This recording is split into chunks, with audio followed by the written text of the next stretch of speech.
Kenapa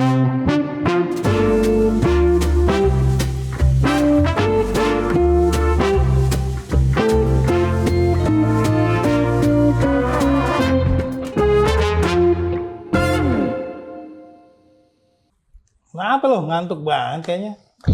Begadang. Begadang sih enggak, teman pagi aja biasa. Oh, kirain abis lagi Nobar. ikut nobar. Iya, yang lagi rame. Ini nobar tuh. Apa tuh? Itu Pesta nobar lagi, film. betul. Iya, tapi ya Itu bagus lah. lagi rame banget itu kamu deh. Iya, bagus lah kalau kita lihat ya. Tapi pas nonton itu saya nonton juga kan. Satu link kita buka di tengah-tengah mati gitu. Dibuka lagi mati. Jadinya buka link banyak. Salah link kali, Pak Ustadz. Oh gitu. Karena emang banyak yang upload gitu. Ah. Tapi terlepas dari itu, ya walaupun boleh dibilang kontroversi, tapi ya ini kan kalau sebagai film dokumenter sebenarnya ya bagus-bagus aja. Artinya kalau kita bisa memahami secara keseluruhan yang memaknai tidak provokatif atau apa, tapi ya memang kalau secara judul oke, provokatif, tapi kalau lihat secara keseluruhan ya ini pelajaran buat kita lah. Kalau pemerintah sendiri kan Pak Yusril juga bilang ya nggak apa-apa, silakan aja saksikan. Nah, kalau emang baik ya didiskusikan. Jadi memang harusnya yang kayak gini ini perlu kita jadi didiskusikan lah, kayak kita nih umat gini atau kita nongkrong gini. Kita perlu diskusi loh Pak Ustadz, bukan Ya, tapi gini Pak Gatong, yang berat-berat aja kayak misalkan diskusi kayak misalkan pesta babi, apa sih intinya bahwa di situ adalah bagaimana alam yang rusak gitu kan, karena tindakan kita juga. Kayak Didin nih, misalkan bikin warung di sini, Din. Dulu ada pohon apa yang lu tebang lah, itu kan itu juga perlu diperhatikan. Kalau nanti pohon-pohon yang di sana jangan lu tebang juga lah. Itu kan pohon jengkol jangan ditebang. Dihantam baheran tuh. Gitu. Ntar kalau protes, apalagi tuh tanah adat bukan ya. Nah, apalagi tanah wakaf kali. Iya, kayak gitu Pak Ustadz. Siap. Tapi sebenarnya saya ingin tanya sama Pak Bukhari sama Pak Gatot. Dari sudut pandang media nih, yang sudah lama di media, cara si film ini menyajikan data-datanya itu apakah sudah cukupkah atau kayak ini terlalu menyudutkan atau apa? Dari dari bank data yang mereka tampilkan di situ gimana Pak Gatot? Ya, cara mereka menyajikannya itu. Ini kan sifatnya film dokumenter ya. Dokumenter tuh ya memang seperti ini. Artinya ya memang ada yang bilang, wah ini nggak cover both side nih, tidak mewawancarai pihak-pihak yang dituduhkan atau apa.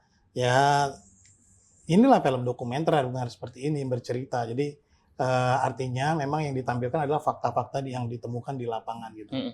Memang kalau bisa ada baiknya juga memang kalau ada misalkan ada tadi yang saya bilang ada cover both side-nya, ada pihak-pihak yang menanggapi lah. Tapi memang tidak mudah. Dan pasti kalau misalkan apalagi kalau ada pepatah kan akan maling teriak maling atau mana ada maling yang mengaku misalkan seperti itu. Jadi kalau menurut saya udah fakta-fakta yang disampaikan, apalagi di situ masyarakat atau publik memang ada yang kalau koreksi dikit mungkin mengatasnamakan secara keseluruhan masyarakat. Padahal kan itu kan keterwakilan, jadi sebenarnya keterwakilan adat. Jadi ya kalau dilihat secara objektif cukup mewakili dan memang kalau kita lihat, sejauh itu ya sampai kerusakannya dan kita juga jadi terbuka gitu loh. Bagaimana dengan daerah-daerah lain gitu kan? Kita yang selama ini terninak-bobokan gitu kan. Apalagi saya juga pernah ada menarik nih Pak Ustadz. Siap. Saya belum lama ini juga nonton film dokumenter juga yang dibuat oleh di Netflix itu seorang yang usianya 93 tahun. Orang ini dikenal memang dia sebagai pembawa acara yang wawancara lingkungan. Nah, yang menarik dia mengupas bahwa dia bilang saya sangat beruntung. Usia saya sekarang ini 93 tahun. Jadi saya bisa tahu nih ketika saya masih kecil sampai sekarang tuh perubahan bumi itu seperti apa saya tahu gitu kan. Nah, misalkan dia contoh waktu di tahun sekitar 40-an sebelum Piala Dunia lagi, sebelum perang dunia. Bagaimana dia kesulitan nih untuk masuk ke hutan dan untuk mencari hewan-hewan yang spesies yang ini.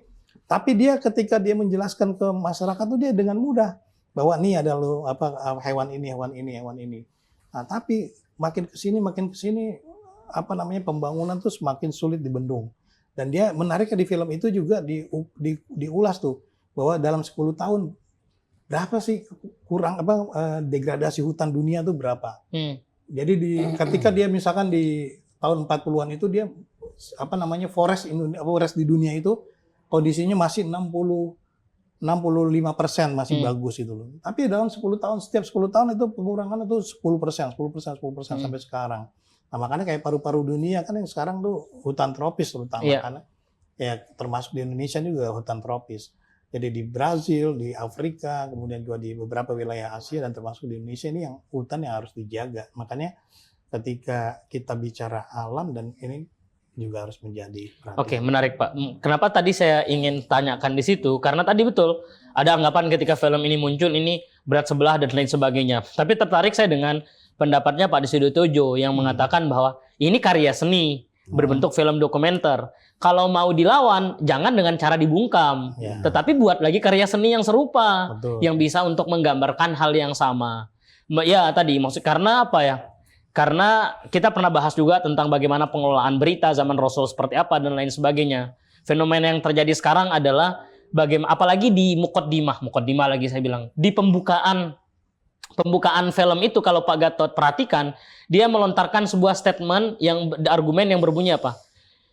Sangat minim kesempatan kami untuk menjelaskan apa yang terjadi di tanah Papua ini dengan Reels, dengan TikTok, dengan short video dan lain sebagainya. Sangat susah kami untuk menceritakan secara mendalam bagaimana yang dihadapi kondisi yang dihadapi oleh masyarakat dan alam di tanah Papua gitu kan. Maka dibuatlah dari sisi film dokumenter seperti ini gitu. Ya betul, maksud saya bahwasanya memang cara kita menyajikan atau untuk memperkenalkan apa yang terjadi kondisi saat ini berbagai macam cara. Tetapi jangan sampai ini memecah fokus kita. Fokus kita bukan bagaimana cara disajikan, tetapi fokus kita di sini adalah apa yang terjadi.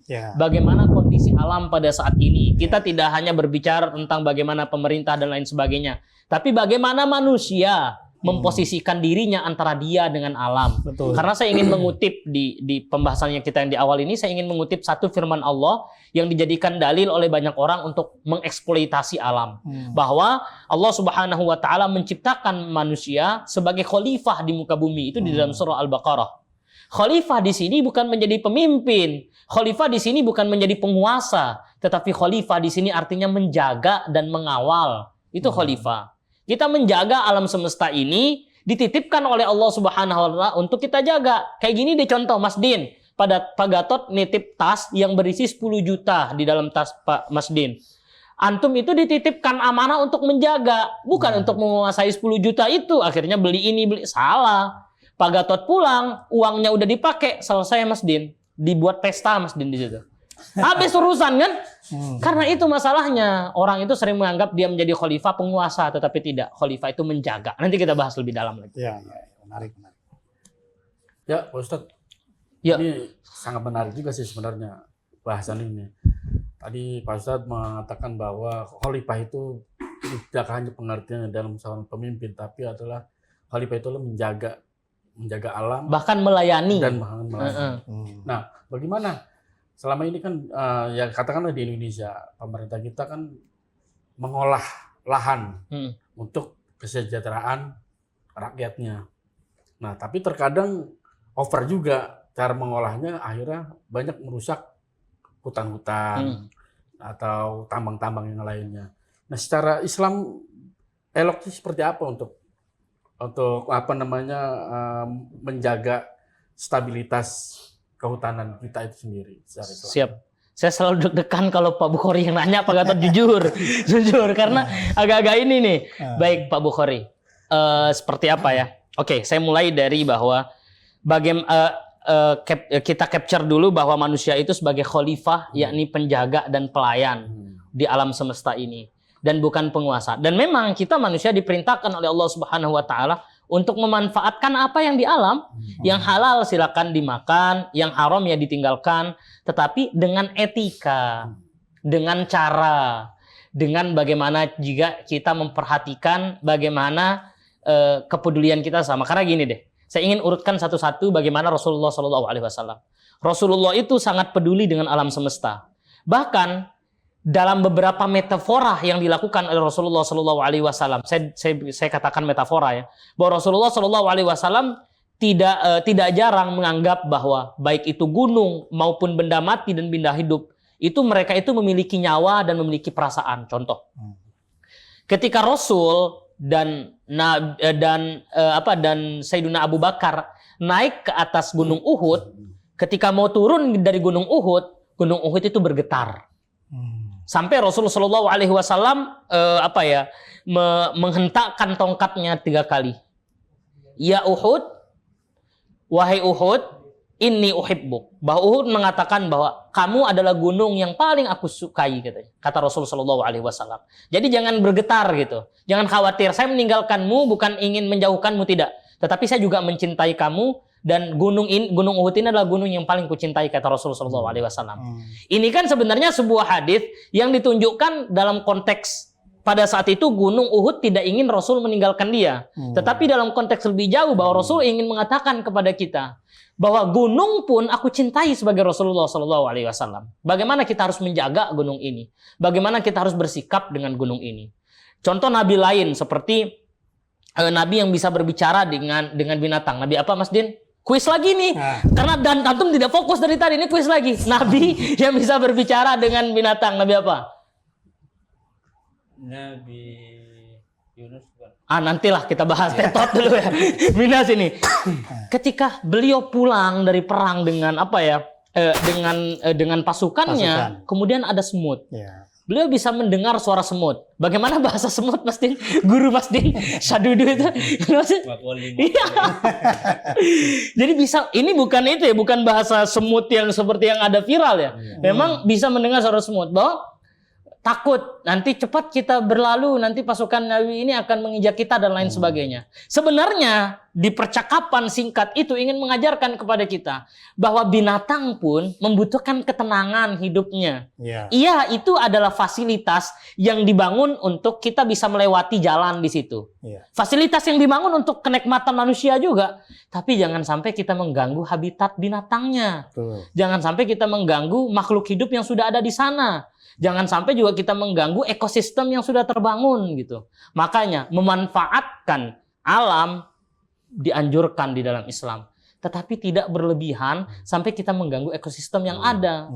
Berlebihan itu muncul ketika ketamakan dari pribadi manusia itu tidak mampu dikendalikan. Itu sih Pak Bukhari yang bisa saya kasih pandangan gitu.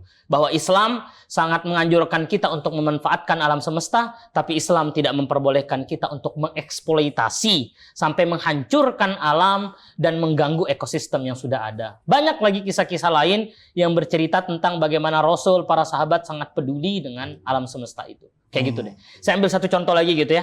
Kisah dari Nabi Muhammad SAW. Pada saat itu ada sebuah burung yang hinggap di jendela, bukan burung kakatua, Mas Din. Dan mau berjanji jadi nih. Jadi hinggap di sebuah ranting, kemudian burung itu curhat dengan Rasulullah SAW. Bagaimana bahasa burung, Mas Din? Lagi-lagi, jangan, itu guru Mas Din itu. Nggak ada ya? Bahasa burung belum. Oh belum sampai. Jadi curhat dia. Curhat bahwasanya ada seorang sahabat yang mengambil anaknya. Kemudian Rasul Shallallahu Alaihi Wasallam di sana itu marah, kemudian mengatakan kepada para sahabat, wahai sahabat, siapa tadi yang mengganggu sebuah pohon sampai anaknya ini hilang, si burung ini siapa, kembalikan anaknya gitu kan? Rasul Shallallahu Alaihi Wasallam mencontohkan kepada kita peduli akan burung yang ditinggalkan oleh anaknya. Yang terjadi sekarang yang kita lihat dari dokumenter singkat itu, bagaimana bukan hanya burung, banyak sekali spesies-spesies yang kehilangan tempat tinggalnya hanya karena untuk memenuhi dalam tanda kutip kepentingan sekelompok orang dan lain sebagainya. Saya di sini belum sampai pada penilaian tindakan pemerintah ini salah atau tidak. Tetapi yang ingin saya sampaikan di sini adalah bagaimana manusia demi memenuhi kebutuhan pribadinya sampai mengeksploitasi alam semestanya. Kayak gitu loh. Kayak gitu sih. Jadi batasan-batasan itu emang harus benar-benar kita kasih red line-nya gitu loh Pak Gatot, supaya kita jangan sampai berlebihan. Kayak gitu. Gimana Pak Gatot? Iya. Dan memang kalau kita perhatikan ya, Ustaz ya, kalau kita banyak melihat literasi lah ya, terutama juga kalau kita sering nonton film yang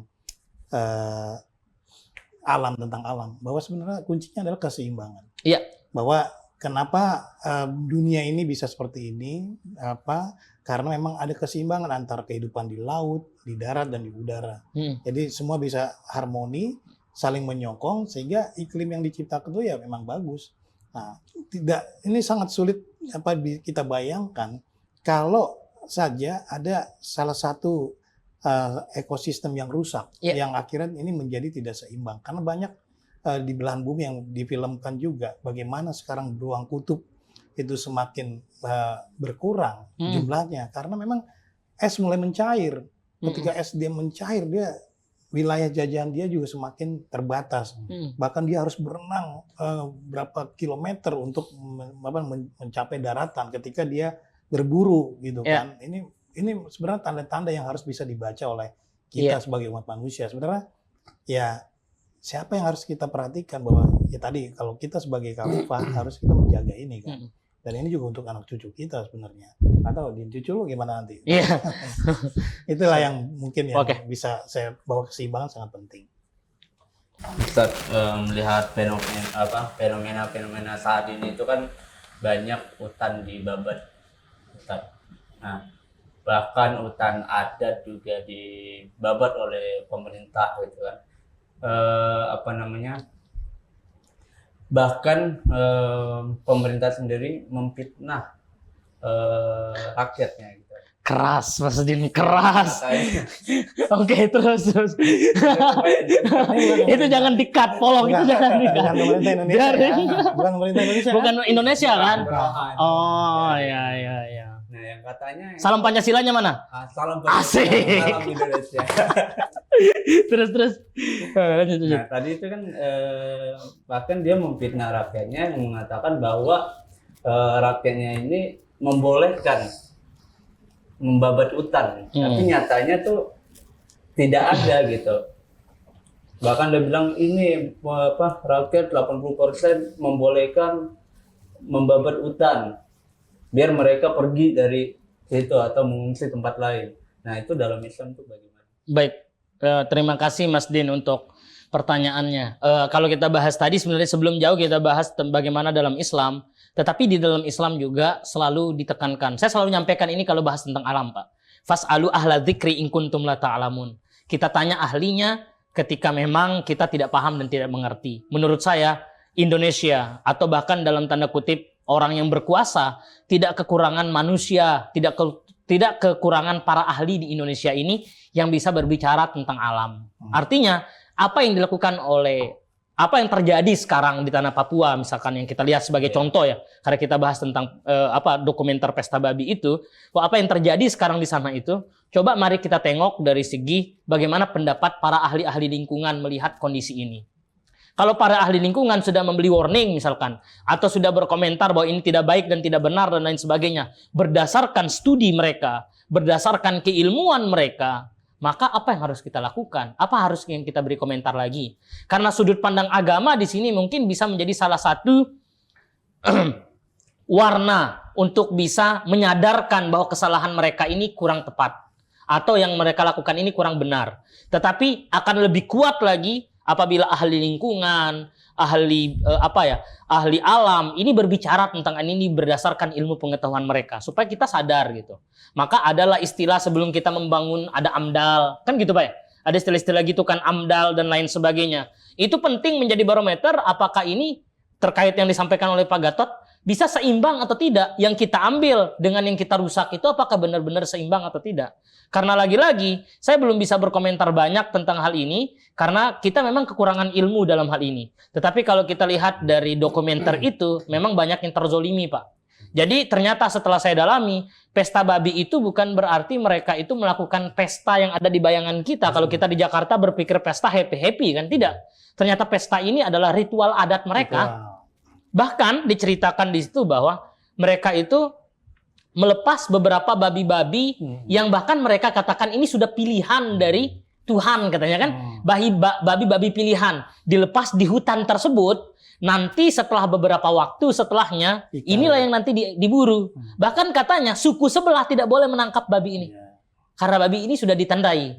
Nah, karena kerusakan alam yang sudah dilakukan, mereka tidak ada tempat lagi untuk melepas si babi ini untuk nanti bisa dilakukan ritual adatnya. Kita tidak sedang berbicara tentang ya udah ritual mereka ini kan tidak sesuai dengan syariat atau apa, tidak. Tetapi ini kita berbicara tentang bagaimana adat istiadat yang sudah berlaku di sana, apakah kita peduli atau tidak. Nah, kalau kita berbicara tentang Islam, kita sudah bahas di minggu lalu, kita boleh berislam, tetapi kita tidak boleh menghinakan agama lain atau merendahkan adat istiadat yang sudah ada. Karena Islam datang tidak pada ruang hampa. Islam datang sudah ada pada budaya dan adat yang sudah ada di sana. Kita tidak benarkan babinya atau apa, tidak. Kita tidak sedang bahas itu. Tapi bagaimana kita bahas tentang menghormati dan menghargai apa yang sudah ada. Menurut saya sebenarnya ini tentang komunikasi saja, Pak Gatot. Tentang komunikasi. Bagaimana komunikasi yang benar bisa kita sampaikan kepada masyarakat sekitar supaya tidak ada yang terzolimi di sini. Ada yang tersakiti pasti. Tapi jangan sampai ada yang terzolimi dalam tanda kutip, merugikan, bahkan menghinakan mereka. Kan ini masalahnya. Kayak gitu sih. Menurut saya Mas Din, karena kalau kita bahas jauh mendalam tentang bagaimana sudut pandang Islam, statement kita sudah jelas. Ketika itu merugikan atau merusak alam semesta secara tegas dan jelas di dalam Al-Qur'an dijelaskan bahwa kerusakan di muka bumi tidak lahir dengan sendirinya, tetapi kerusakan di muka bumi berasal dari tangan-tangan manusia itu sendiri. Betul. Kayak gitu Pak Gatot. Gimana Pak Gatot melihat bahwasanya ya tadi sih statement dari saya kayak gitu sih Pak Gatot, bahwasanya memang alam semesta itu punya bahasanya sendiri untuk bercerita dengan kita. Seperti yang Pak Gatot sampaikan, kenapa sekarang ada kelihatan ketidakbaikan antara alam dan manusia? Karena kita sangat-sangat tidak peduli dengan alam semesta ini. Saya ingin capture juga satu cerita kayak gini. Saya punya satu tokoh yang sangat saya kagumi di Indonesia, namanya Pak Bagus Mulyadi. Dia scholar dari Eropa. Dia mengatakan bahwasanya sebenarnya kita masyarakat Indonesia itu sudah punya cara bagaimana berkomunikasi dengan alam kita masing-masing. Beliau ngambil contoh seperti Nyi Roro Kidul. Kenapa kita harus menghormati Nyi Roro Kidul? Akhirnya kita tidak sembrono dengan lautan. Kita tidak sembrono dengan alam semesta yang ada di sana. Karena memang ternyata Nyi Roro Kidul itu adalah sebagai representasi alam yang bisa marah ketika kita mengganggu ekosistem alam itu. Kan itu dia. Jadi itu jangan sampai sebuah legenda mistis belaka, tidak kata Pak Bagus. Tetapi itu adalah cara menerjemahkan orang pada masa itu untuk berbicara dengan alam seperti itu. Bahwa alam itu ternyata kita tidak boleh ganggu, kita tidak boleh hinakan, kita tidak boleh ganggu ekosistemnya. Karena Nyi Roro Kidul ini bisa marah, si alam ini bisa marah kayak gitu. Lantas tidak lama setelah itu kata dia, pelaut-pelaut dari Eropa datang ke kawasan Nyi Roro Kidul itu.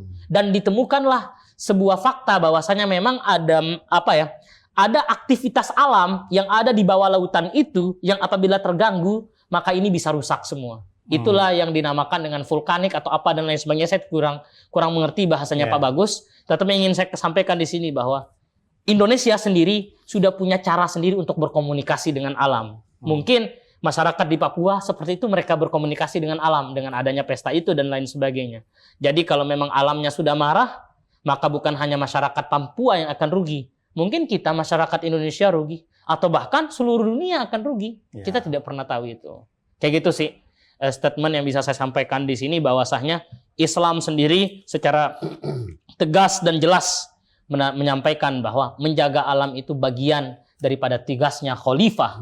Tugasnya kita di muka bumi ini untuk menjaga bahkan melayani alam semesta kita. Masya Allah. Salam Pancasila.